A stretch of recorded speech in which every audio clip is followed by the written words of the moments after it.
jahanam. Paham? Kalau nasab asli, ayo panggil Robito, demo Robito. Hei Bapak Robito, hei ahli nasab Robito. Nih Habib ini harusnya demo Robito. Ini si Amul pakai mukaddam, nggak pakai apa-apa. Langsung kan hebat kali dia sama Nabi Muhammad. Mimpi. Itu pakai otak. Kita pikir ini ada kiai masih bela-bela Ba'alawi palsu jahanam itu. Maka oleh sebab itu teman-teman semua saudaraku sekalian, jangan pernah kalian berikan kesempatan bagi orang yang baca kitab dari kiri ke kanan. Itu jahanam bang, itu jahanam bang, itu jahanam bang, itu jahanam bang. Aduh. Wa qul ja'al haqqu wa zahaqal batil innal batila kana zahuqa. Ingat, kebenaran pasti menang, kebatilan pasti hancur. Belanda laknatullah hilang di permukaan bumi pertiwi. Jelas tidak? Kebenaran adalah kemerdekaan. Insyaallah kita pasti akan merdeka dari penjajahan Bani Ba'alwi. Kita pasti akan merdeka dari penjajahan Bani Ba'alwi. La takhaf wa la tahzan, innallaha ma'ana. Jangan takut, jangan pernah ragu. Kita lawan. Kalau kalian tidak lawan, ya setiap saat kalian akan dijazah. Jelas, kayak kemarin di Bogor, pendukung Kiai Imad, tesis Kiai Imad didukung, dipersekusi.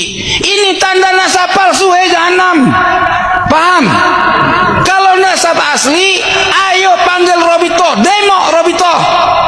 Hei Bapak Robito, hei ahli nasab Robito. Nih Habib ini harusnya demo Robito. Ente sudah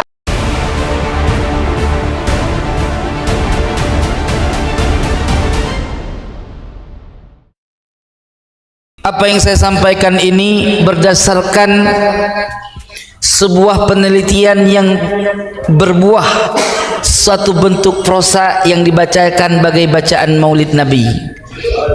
Untuk arti apa?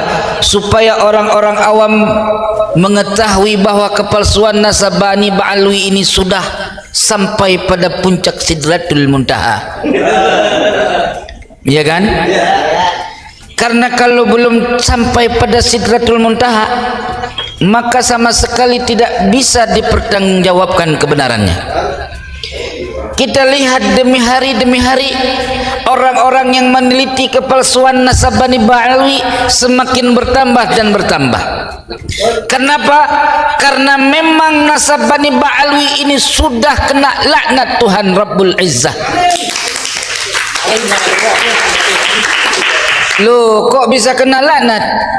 Yang namanya laknat itu Allah berikan kepada orang yang kena laknat, dijauhkan dari kebaikan dan keberkahan. Betul tidak? Kita lihat dari mulai nasab mereka dipalsukan, tidak ada sama sekali yang kekal abadi nasab mereka. Di zaman awal dibukukan nasab mereka sudah muncul ada penentangan, sehingga muncul karangan-karangan dari Ba'alwi untuk membenarkan statement orang yang menentangnya. Karena zaman itu bukan zaman digital, sehingga kitab-kitab nasab tidak mungkin diakses oleh banyak para alim ulama, terutama berbicara masalah nasab. Tuan-tuan yang dirahmati oleh Allah, pada saat Ali As-Sakran membukukan kitab manakibnya, di mana di situ dia awal mula menceritakan bahwa saya memahami setelah membaca kitab-kitab yang namanya Kitab As-Suluk dan Al-Awaji karangan Imam Al-Janadi, di situ saya memahami bahwa engkong saya namanya Ubaid. Lalu saya memahami daripada Ubaid itu adalah merupakan tasghir daripada Abdullah. Lalu Abdullah itu merupakan tasghir daripada Ubaid. Lalu Ubaid menjadi Ubaidillah. Kalau kita pahami begini tuan-tuan, Abdullah ditasghir menjadi Ubaidillah, Ubaidillah dibuang mudhaf ilaih jadi Ubaid. Ini adalah asumsi yang tidak dapat dipertanggungjawabkan tanpa referensi. Nabi Muhammad SAW punya ayah namanya Abdullah, Nabi Sayyidul Mursalin. Apakah Nabi tidak mempunyai sifat-sifat ketawaduan? Apakah anda yakin bahwa seorang Bukankah ayah Nabi, engkong Nabi, sampai ke atasnya adalah tercipta daripada sulbi yang bersih, yang suci, sehingga lahirlah baginda Sayyidul Anam Muhammad sallallahu alaihi wasallam. Maka tuan-tuan yang dirahmati oleh Allah, kalau orang belajar tasghir dalam ilmu nahu, tidak semuanya Ubaid itu dasarnya Ubaidillah. Abdullah menjadi Ubaidillah, boleh jadi Abdurrahman juga menjadi Ubaidur Rahman, Abdul Uzza menjadi Ubaidul Uzza, lalu dibuang mudhaf ilaih, sama-sama jadi Ubaid. Jelas tidak? Terus siapa sebenarnya Ubaid? Kok bisa dia menjadi Ubaidillah? Apa dalilnya? Ketika kita tanyakan kepada mereka, sejak kapan Abdullah berubah namanya menjadi Ubaid? Mana datanya? Adakah Abdullah mengarang satu kitab menerangkan bahwa dia sudah mentasghir namanya menjadi Ubaidillah? Mana datanya? Inilah ciri nasab palsu. Kalau kita pahami digelar Abdul Ubaidillah, ya, Ubaidillah digelar sebagai al-imam. Jelas tidak? Imam yang mujtahid. Masa imam mujtahid tidak ada kitab karangannya?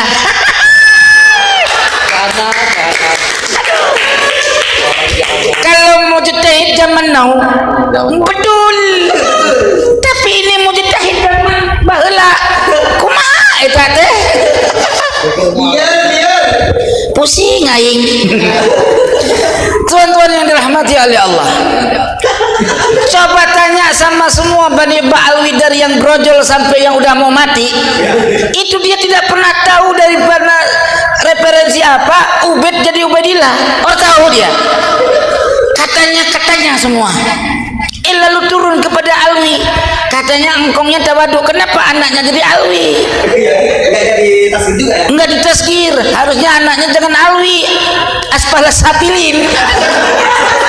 Aduh, pusing aja. Tuan-tuan yang dirahmati oleh Allah, nasab Alwi ini nasab yang dibuat-buat. Maka engkong dia kelihatan dia pakai jubah, dia buat satu karangan kitab supaya dianggap sebagai cucunya Nabi Muhammad sallallahu alaihi wasallam.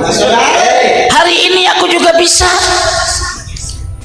siapa yang juga bisa jadi cucu Nabi, modal sorban, ama jubah, ceramah kemana-mana, ambil pena, kutip kitab-kitab orang, jadikan satu kitab. Anda akan dianggap Habib. Apalagi punya murid yang banyak-banyak, maka murid-murid itu yang menjadi da'inya untuk menyebar kepalsuan nasab Alwi. Di masa-masa itu penyebarannya sangat dahsyat, tuan-tuan. Inilah hadis dari sindiran baginda Nabi Muhammad sallallahu alaihi wasallam. Apa kata baginda Nabi? Nanti di akhir zaman akan muncul fitnah sarra. Apa fitnah sarra? Di mana fitnah sarra itu terjadi seorang laki-laki. Emang siapa seorang laki-laki itu? Bukan. Ubaid nggak salah. Ubaid kan orang yang comot-comotin. Yang salah Ali. Yang mencangkok. Nah, seorang laki-laki itu yang mengaku-ngaku keturunanku, padahal dia bukan keturunanku. Kenapa? Karena orang yang wali Allah adalah orang muttaqun. Artinya keturunan Nabi yaitu wali-wali Allah. Berjalan waktu, Allah pelihara nasab mereka sebagai ciri akhir zaman. Buktinya tuan-tuan yang dirahmati oleh Allah, mulai tahun 1995 otak mereka sudah pada error. Terus dari tahun bertahun anak cucu mereka semakin bahlul. Iya, non mati ketemu nggak tahu macam mana jadi keturunan cucu Nabi. Baca Quran udah jadi imam paling besar di alam dunia. Iya kan? Bismillahirrahmanirrahim. Alhamdulillahirabbil alamin, arrahmanirrahim. Begitu cara baca Fatihah. Ama marbot di Indonesia mah enggak ada apa-apanya. Iya. Betul. Maka kepingin jadi imam Masjidil Haram nggak kepake. Orang baca yang Fatihah gitu. Coba teman-teman, saya mungkin nggak pasti amat, tapi boleh dengar bacaan Fatihah saya. Kira-kira bagusan mana? Bismillahirrahmanirrahim. Alhamdulillahi Rabbil Alamin, Ar-Rahmanir Rahim, Maliki Yawmiddin, Iyyaka na'budu wa iyyaka nasta'in, Ihdinas siratal mustaqim, Siratal ladzina an'amta 'alaihim ghairil maghdubi 'alaihim waladdallin.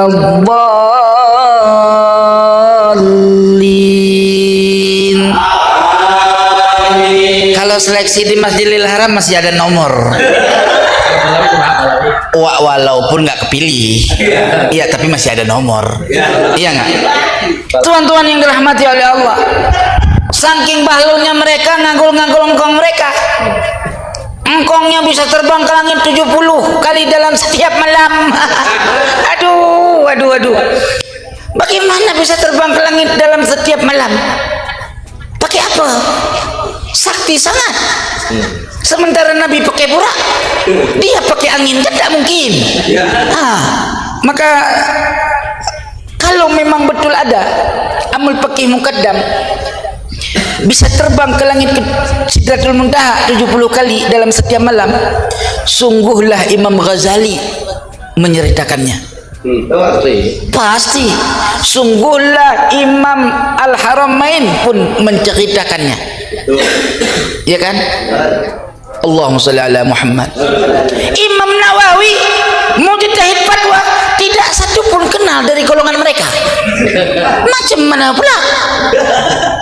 Sementara katanya Imam Sakhawi mengisbat, bilangin sama mereka, aku sudah teliti matan kitab Imam Sakhawi, ternyata palsu teman-teman.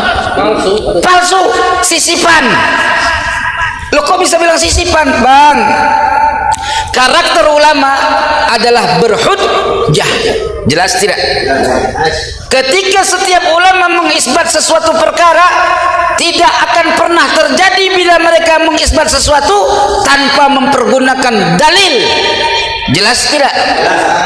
Ketika kita baca dari kitab itu, terkesan bahwa Syekh Imam As-Sakhawi kok kayak nggak jelas, kok kayak orang belum ngaji. Masa kalah sama kita yang lahir kemudian hari? Padahal dia tahu ibarat tuhfah. Syarat fatwa sesuatu harus menukil dari mana dia berfatwa. Imam Ibnu Hajar juga mengatakan di dalam kitab tuhfahnya, Sayyid Abu Bakar Satta mengatakan metodologi fatwa di dalam kitab I'anatul Talibin dinukil oleh Tuan Syekh Hasyim Asy'ari. Artinya kalaupun memang itu karya Imam As-Sakhawi, kita berbaik sangka itu karya Imam As-Sakhawi, maka perkataannya, matanya adalah ghalat, keliru. Kenapa? Karena tidak dihadirkan maraji. Kenapa teman-teman kita pusing bagaimana Imam Sakhawi mengambil sanad sampai di abad 9 tok, dari situ lagi puter-puter nggak nyampe-nyampe. Kalau keliling lapangan di situ aja. Kita mau pergi ke Bogor, jalannya di situ aja, nyampe nggak ke Bogor? Kagak nyampe. Nyampe ke Bogor jalan vertikal, nih mobil naik tol nyampe lah ke Bogor. Jelas tidak? Maka oleh sebab ini Allah munculkan jahanam dari golongan mereka. Apa? Ada yang gratis. Iya kan? Iya, itu kejadiannya menjelas di Cirebon. Iya nggak? Oh ya Rab. Ya, ono yang di kejadian lagi santri dihajar. Ya kan? Di Kalimantan juga sama. Dulu mereka giginya bagaikan singa yang sangat tidak terkalahkan. Orang yang ngaku Habib digedik sama dia. Palsu kamu. Kacau. Sekarang giginya udah pada ompong. Balari. Oh, dulu bilang Menteri Agama sesat. Iya kan? Kamu 30, kami 30. Kamu akan 47, kami akan 47. Rungkat. Aduh, sakit kepala luar dan dalam. Maka karena Allah tahu bangsa Indonesia ini tidak memiliki keberanian, ya, Allah pilih Banten yang mempunyai sejarah berani, satu dicabut oleh Allah untuk membongkar rahasia palsu nasab Pak Alwi hingga gempar dunia sampai Irak. Lalu Irak menanggapinya dengan mengeluarkan fatwa. Kata ulama Irak begini, kasihan amat itu orang Banten atuk, ditentang di negerinya, di mana mereka selalu bawa-bawa ahli nasab internasional, ahli nasab internasional. Gua keluarin fatwa deh, kata beliau. Dikeluarin fatwa oleh cucunya ahli nasab daripada pengarang kitab Bahrul Ansab, ya, di Irak. Beliau keluarkan 22 halaman dengan judul As-Suyuf. Buka kitabnya, jelas dikatakan batil nasabnya. Masa nasab orang punya data, giliran nasab dia mentok sampai di situ-situ aja. Ya Allah, nih bang, kalau kita kawin sama perawan, ya, perawannya mentok, boleh dicerai, bayar lagi anu mas kawinnya. Orang ada lubangnya kalau kata anunya. Iya, lah kita mah terus terang aja bahasa kampung bang, bukan bahasa orang kota. Apa adanya kita mah. Itu ada di kitab, ketutup sama tulang. Iya, ini nasab kok bisa ketutup sama tulang, kapan melendungnya? Lah orang bisa, betul. Lah iya. Maka tuan-tuan yang dirahmati oleh Allah, maka dari situ saya katakan qad ja'akum khabarun sahih, sudah datang kepada kalian kabar yang sahih bila muqawam, tanpa dapat dibantah. Nggak ada perlawanan. Coba lihat sekarang perlawanannya mana? Nggak ada. Yang ada bisa fitnah, dia lagi palsu, orang dituduh palsu, gitu doang. Bawa-bawa nama ulama Nusantara. Dulu kemana be? Paham nggak? Dulu kemana aja dia? Dulu lagunya Selangit, ulama kita, ulama Nusantara suruh cium tangan. Maka tadi saya ada podcast tadi, keputusan podcast tadi, setiap orang yang mengatakan dirinya punya nasab, baik nasab asli ataupun nasab palsu yang nyambung kepada Rasulullah, kalau perilakunya jahanam, haram memakai nama-nama sayyid. Jelas tidak? Wala anta wala ana, tidak engkau pun tidak pun saya, sama hukumnya. Kenapa? Karena gara-gara memakai gelar itu yang rusakkan kaum buyut kita. Ada seorang namanya Sayyid, dikenal bapaknya orang alim, orang saleh. Dia pakai gelar Said, tukang judi. Dikatain orang, "Pu Said anu tong." Apa Said? Said tong sampah. Kan gitu. Siapa yang rusak citra baiknya? Bapaknya, buyutnya, engkongnya, sampai kepada Rasulullah. Jelas tidak? Kenapa kata Nabi, "Ana sayyidu waladi Adam." Aku ini padukannya anak keturunan Adam. Jadi kalau ada keturunan Nabi SAW, akhlaknya bejat, haram memakai gelar Allah As-Sayyid As-Syarif bagi dirinya. Jelas tidak? Ini makul. Apalagi palsu. Udah palsu, ngaku Said, nganuin orang. Ya, tadi kita kalau begini-begini nih ini ya, mau dipersekusi kita. Bang, jadi orang mah, nih aneh kasih tahu sama mukibin kabib nih. Yang gentleman mah jadi orang. Kalau ente tidak senang sama statement saya, ya, ajak itu Robitoh demo, Robitoh, biar nggak keluar yang kayak gini terus. Sakit dibilang jahanam, gimana nggak sakit? Kalian bilang palsu dulu. Keturunan Wali Songo kalian anggap tidak ada, bagaikan angin sepoi-sepoi, ya kan? Sekarang keturunan Wali Songo bangkit, bahkan daripada gurunya bangkit. Sekarang giliran udah bangkit, gigi kalian udah pada rontok. Hah? Mana? Jelas tidak? Nasab Bani Ba'alwi 12 generasi dari 12 generasi setelah Rasulullah tidak tercatat namanya sebagai jalur daripada Sadatul Ashraf, wajib palsunya. Jelas tidak? Siapa yang mengakui nasab Alwi itu nasab sahih tanpa bisa menghadirkan bukti kebenaran nasab Alwi dengan kitab yang ada pada generasi 12 generasi setelah Rasul, maka hukumnya haram membela nasab palsu cilaka 15. Saudaraku yang dirahmati oleh Allah, enggak pandang bulu, enggak pandang bulu. Walau janggotnya panjang sampai Masjidil Haram, tetap masuk neraka. Saya kasih tahu, Jahannam. Loh iya, nggak boleh kita mengaku kebenaran diganti dengan kebatilan atau kebatilan dibalik menjadi benar. Wa qul ja'al haqq wa zaqal batil innal batila kana zahuqa. Bukan zahuqa, bukan wagala. Ya mereka Wagala Rasulullah. Wagala. Qala. Bukan gola. Tambah golah. Golah itu kalau di Aceh galah, tempat anuin barang galah. Saudara yang dirahmati oleh Allah, ada yang menyatakan dari mereka bahwa nasab kami sudah syuhrah wal istifadah. Batal syuhrah wal istifadah. Nasab kalian batal surah wal istifadah. Kenapa batal? Karena Ubaidillah tidak pernah surah wal istifadah. Karena engkong buyut kalian tidak pernah syuhrah wal istifadah, maka istifadahnya kalian hari ini batil. Jelas tidak? Buktikan siapa yang kenal Ubaidillah sebagai anak Ahmad bin Isa. Keder kita bang, keder.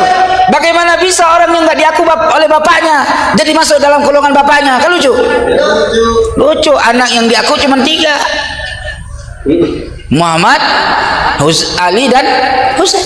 Ali namanya Ali Zainal Abidin. Muhammad Abu Ja'far. 3 anak yang diaku, berabad-abad dikenal 3 anak. Walaupun ada kitab yang meriwayatkan 1, ada yang riwayat 2, ada yang riwayat 3. Yang jelas ketika dihimpun daripada berbagai macam kitab dari abad ke-4, 5, 6, 7, 8, semua sepakat anak ketiga. Enggak ada yang namanya Babang Kakang Ubed. Enggak ada. Ternyata Ubed ketemu Bang di Bandung, tukang cilok. Itu dia. Kang Ubed yang jualan cilok di Bandung. Hah? Pernah? Seru dah kalau begitu. Maka oleh sebab itu saya katakan Ubaidillah itu binnya bin Majhul, bukan bin Ahmad bin Isa. Jangan ngaku-ngaku ngapa? Teriak-teriak cucu Nabi. Di dalam diri saya mengalir darah kakek kami Rasulullah. Apa pula? Hah? Muka kayak Belanda. Iya. Kalau dikasih jilbab kayak cewek. Jalan kayak apa? Yang setengah laki setengah perempuan, bencong. Ya itulah waria. Ya, ketemu di Medan. Eke mau kemana? Kanua. Ada Balawi yang komen langsung. Ada, keren. Jelas tidak? Nah, iya. Ngaku keturunan Nabi. Iya. Tapi yang jelas nggak ada data. Bagaimana? Kakaknya cuma 3 isinya bang. Iya. Kasih contoh pak, ini biar gampang orang awam pahamin. Kalau kebaca bahasa kitab mah ribet. Kadang-kadang pelangak-pelongok orang Arab ya. Nih bang, Kang Asep ya punya anak 3 yang tercatat dalam kakak. Kirut, Kirit, Kirat. Siapa namanya? Kirut, Kirit, Kirat. Ya, Kirut, Kirin, Kirat. Setelah 500 tahun kemudian muncul Kirdun. Lah kira-kira diakui nggak? Nggak diakui. Kudu ditanya dulu, datanya mana? Gitu loh. Ente tahu anaknya Kang Asep namanya Kirdun, yang aneh tahu sesuai dengan data-data kakak yang ada, anaknya Kirit, Kirat, apalagi Kirut. Kenapa ada Kirdun? Dari mana dasarnya? Gitu bang. Jelas nggak kira-kira? Lah iya. Oh, orang awam. Jadi orang awam nih saya kasih tahu nasab Alawi itu kayak Kang Asep tadi ceritanya. Kang Asep punya anak 3. Jelas ya, kakaknya tuh kakak, ingetin lah, ada kakak 3 anaknya. Kirit, kirat, kirut. Kirit, kiran, kirut. Udah jelas tuh. 500 tahun kemudian muncul Kirdun. Kan orang nanya, Dun, lu anaknya siapa? Gue anaknya Kang Asep. Data lu dari mana? Gak tahu, kata si Ali. Gue sama cucu gue yang ngomong. Gue bingung. Coba dah, jelas nggak? Tanya sama Ali, Li. Itu si anu anaknya si Kang Asep. Iya. Lu datanya dari mana? Ah, nggak usah dibahas itu mah, gue udah salah bang. Udah salah gimana? Itu kan asumsi gue, cucu gue aja yang goblok. Begitu. Iya. Nah, sekarang kan jelas. Waqad pahim tuh. Sungguh saya sudah memahami, balik dulu kan belum paham. Lepas kalau kata-kata waqad pahim tuh, saya sudah paham. Berarti sebelumnya itu kudu jelas itu mah. Berarti dia baru paham, sebelumnya dia nggak tahu bahwa dia itu juriat. Setelah dia baca-baca, baru dia paham. Itu pun berdasarkan apa? Berdasarkan ijtihad dia, kepahaman dia. Kalau Ubaidillah Abdullah adalah Ubaidillah, dia paham dari nama kakeknya yang asalnya namanya Ubid. Amin Allah. Gitu, jelas tidak? Maka saya katakan di sini, wala tajidu anhu riwayatan minal qarni ilal qurun. Kalian tidak akan pernah mendapatkan terkait riwayat tentang Ubaidillah dari masa ke masa. Nggak bakal dapat. Cari kalau ketemu. Kitab Samsul Zahirah ditulis abad ke-14, 1320, masuk ke abad 14. Ya nggak? Itu dia nyatetnya dari mana? Engkong buyutnya salinannya dari mana? Masa nggak ada salinan? Nah, kalau kitab-kitab nasab lain seperti kitab Imam nasab Rifaiyah, ada data. Mereka punya keluarga mencatat kitab nasab mereka. Ada kitabnya, kitab nasab Rifai. Paham nggak kira-kira? Masa kitab nasab Samsul Zahirah nggak ada dasarnya, dibuat tahun 1320 lebih, kurang lebih ya? Hah? Lalu dilanjutkan reformasi dengan kitab Al-Khidmatun atau Khidmatul Asyirah, terus dilanjutkan bikin sajarah supaya kelihatan benar dia punya keturunan. Ci main-main nih. Aduh, bikinlah teriak-teriaklah cucunya, gua cucu Nabi, ya kan? Udah pada nyesel tuh orang yang udah dulunya anak bininya dikasih. Kasihan. Sedihlah sedih nasib Alawi, dulu cucu Nabi, sekarang cucu Yuyi. Betul lah, kalau tes DNA kan cucu Yuya untuk darurat nazam, iya kan, jadi Yuyi kan gitu. Allahu Akbar. Itulah teman-teman yang dirahmati oleh Allah. Hatta al-qarni tasih yarwihi Aliyun Sakran. Orang pertama yang ngeriwayatkan di abad 9 itu namanya Kang Ali As-Sakran. Jadi nanti jangan panggil Habib Ali As-Sakran, Kang Ali.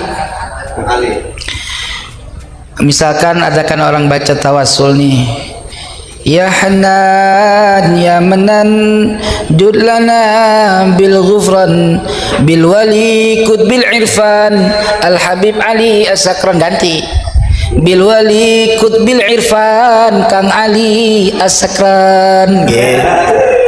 Bang, iya. Besok ganti itu semua, nggak ada lagi rombongan Baklawi di dalam tawassul, ya. Ya Allah ya Subhani judlana bil kursi bil wali sahibil asyi Syekhuna Abdul Salam Al Fasi. Ketemu dari Aceh, Tengku Cidipasi. Betul. Bukti karomahnya sampai sekarang masih ada. Tupai nggak bisa hidup di wilayah dia khalwat. Kalau masukkan tupai di wilayah dia khalwat, ukuran satu desa, itu kayak ikan keluar dari air. Itu baru ada karomahnya, Bang. Cerita doang, kayak Melin Kundang. ya kan? Gitu. Apalagi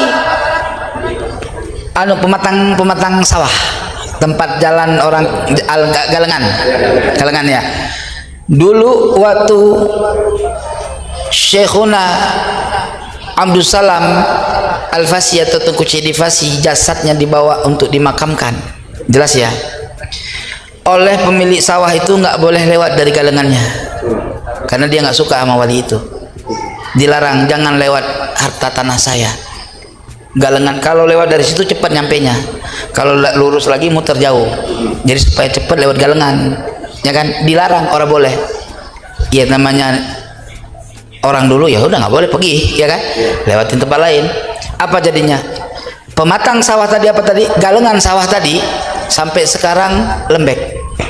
Sampai sekarang, bukti, pergi sono, dipasang, dibagusin, bagus, jatuh. Jadi nggak keker. Terus peninggalannya lagi, irigasi seluas kalau nggak salah 25 kilo, Lung Bintang, ya. Itu terjadi dengan berkat goresan tungkatnya.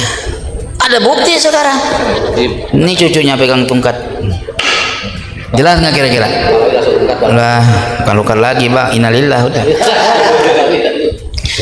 Jelas? Tuan-tuan yang dirahmati oleh Allah, ya.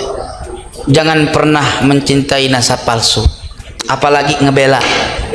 Ya, saya sangat berharap kita bersatu, keliling ke desa mana ada kiai mana yang ngakuin Mbak Alwi, kita samperin, kita silaturahmi, kita berikan penerangan, kita berikan kitab, coba suruh baca, kita jelaskan supaya dia dapat kefahaman. Bukan kita perangin, tetapi kita harus memberikan informasi kemanapun, ya, supaya terungkap kepalsuan nasab Bani Ba'alawi ini, ya. Kalau tidak, kita nanti akan dituntut oleh baginda Nabi Muhammad. Menyala sekali ya teman-teman, Tengku Qori ini dalam mendukung tesisnya Kiai Haji Imaduddin Usman Al-Bantani. Sampai-sampai ada kata-kata yang tidak pantas diucapkan oleh Tengku Qori ya, yang mengatakan semacam itu ya teman-teman. Jadi Tengku Qori ini sangat menyala, sangat tegas mendukung tesis dari Kiai Haji Imaduddin Usman Al-Bantani, dan di itu tadi mengatakan suruh unjuk rasa Robitoh, yang mana Robitoh itu yang mencatat silsilah kalian gitu ya teman-teman. Jadi Robitoh harus tanggung jawab katanya ya, menyebut-nyebut si Fakih Muqaddam juga gitu ya teman-teman. Jadi dalam video kali ini Tengku Qori mendukung sekali tesis dari Kiai Haji Imaduddin Usman Al-Bantani.